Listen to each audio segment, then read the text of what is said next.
This is problem 11.83 on page 663. A training airplane has a velocity of 126 feet per second when it lands on an aircraft carrier.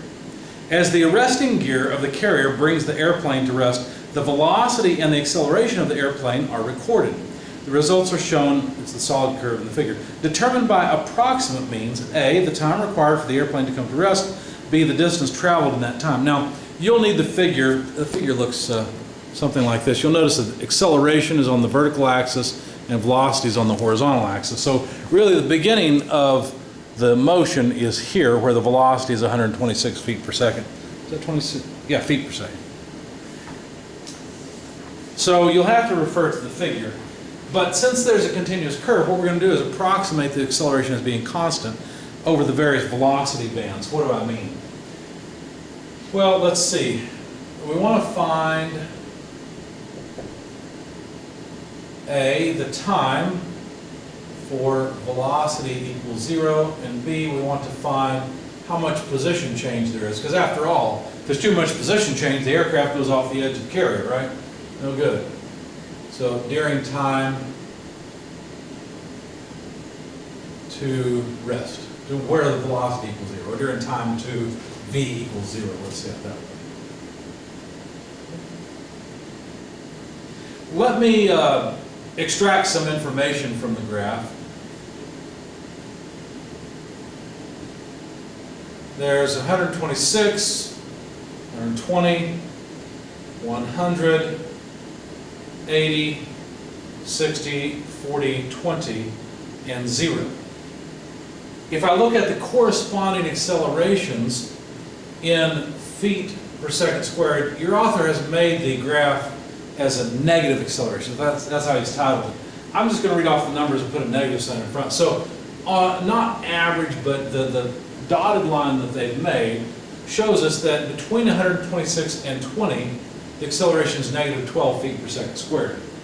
Between 120 and 100, the acceleration is negative 33. To keep myself straight, I'm going to make some horizontal lines between every two data points. It's negative 45 between 180, between 80 and 60, it's negative 55. It's also negative 55 between 60 and 40. It's negative 58 between 40 and 20, and negative 58 between 20 and 0. Of course, we don't need any data there. Now, how am I going to use this to do something like find time? Well, if I knew how much time it took to go from here to here to here to here, and so on and so forth, I could add up all those times. Well, isn't change in velocity equal to acceleration times time? So couldn't I rearrange this and say, if I know a change in velocity and divide it by acceleration, that'll tell me how much time it takes. Now I get that this acceleration is not constant, but we're just going to approximate it that way. That's why they say by approximate means. So what do I mean by a difference in velocity? Well, V2, the final velocity, minus V1, divided by the acceleration equals time. So in other words, what I'm going to do to calculate time in seconds, I'm going to take the difference between the velocities. So final, 120, let's do a sample calculation. So for this first time, I will have the final velocity, 120, minus the initial velocity, 126, these are feet per second, divided by the acceleration. Well, the only acceleration I see for that time is negative 12 feet per second squared. So we get seconds out of this. In fact, this number comes out to a half. It's pretty simple because it's just negative 6 over negative 12. That's a half a second. So it takes about a half a second. So I'm not going to put that here. I'm going to put it here because that's the final speed is 120. It took a half a second to get from here to here. So that's the equation that I'm going to use recursively as I move down. So I'll just take the next one. We'll continue. So for the next segment, we'll have time equals final, 100, minus initial, 120, divided by the acceleration for that segment, negative 33. Plug that into your calculator. It's 20 over 33. Well, it's negative 20 over negative 33. And you get 0.60, where the 60 just repeats forever, if I remember right. Continuing with that same idea all the way down, you'll get 0.4 repeating, you'll get 0.36 where that repeats, it's 3.6. You get the same thing, 0.36, not a surprise. Here, because notice that the acceleration is the same for that as it is for this, and the delta is the same, so that makes sense. Should happen also on the next one, it does. You get about 0.3448 and about 0.3448 there as well, okay? I rounded it off, that was close enough. Now if we add up all of these times, in other words, if we sum them, that would tell us how much time it takes for the velocity to go to zero, because that's what's happened, the velocity has gone to zero. If we add it up, we get about 2.97 seconds. Now that's almost 3 seconds for the pilot to panic and think they're going to go off the edge of the ship, right? Or the carrier. So time is about 2.97 seconds. You can call it 3 seconds, it's fine, whatever. How are we going to find how far it moves? Well, notice what we're doing is we're pretending that the acceleration is constant even though it's not. We're just using constant acceleration equations. What other constant acceleration equation could I use that would involve change in position? Well, here's one. If I've got velocity as an input, yeah, I could use time. I don't really want to. I was given velocity. If I've got velocity as an input, couldn't I say v2 squared equals v1 squared plus 2 times acceleration times delta x? So look at it. I know velocity and corresponding acceleration.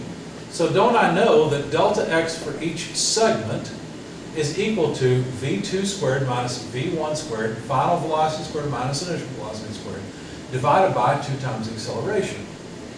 Okay? So I should be able to calculate how far in feet, separate these columns out, that the aircraft moves for each segment. Okay, so how far does it move when the velocity goes from 126 down to 120 with an acceleration of negative 12 feet per second squared? Let's find out. All right, so V2 is 120 squared minus V1, 126 squared. Of course, these are feet squared per second squared, divided by 2a. Well, what is a? A is negative 12 feet per second squared. So what do we end up with? We get feet out of this. Okay? Now I can't do that in my head. I'll have to trust my notes. I believe for this I got 61.5 feet. That's how far it moves in going from 126 down to 120 feet per second. The next delta x I calculated the same way. I took the final velocity, which is now what, 100 feet per second squared minus the initial, which is 120 feet per second squared, divided by 2 times negative 33. And for that, I got 66.6 repeating feet. I did the same thing all the way down, and what you'll notice is the craft is accomplishing less and less position change over time, which makes sense. It's slowing down generally, right? So I got 40 feet for the next segment. I got about 25.5 feet for the next segment. I got about 18.2 feet for the next segment, about 10.3 feet, and about 3.4 feet for the last segment. That comes out to a total of about 255.6 feet.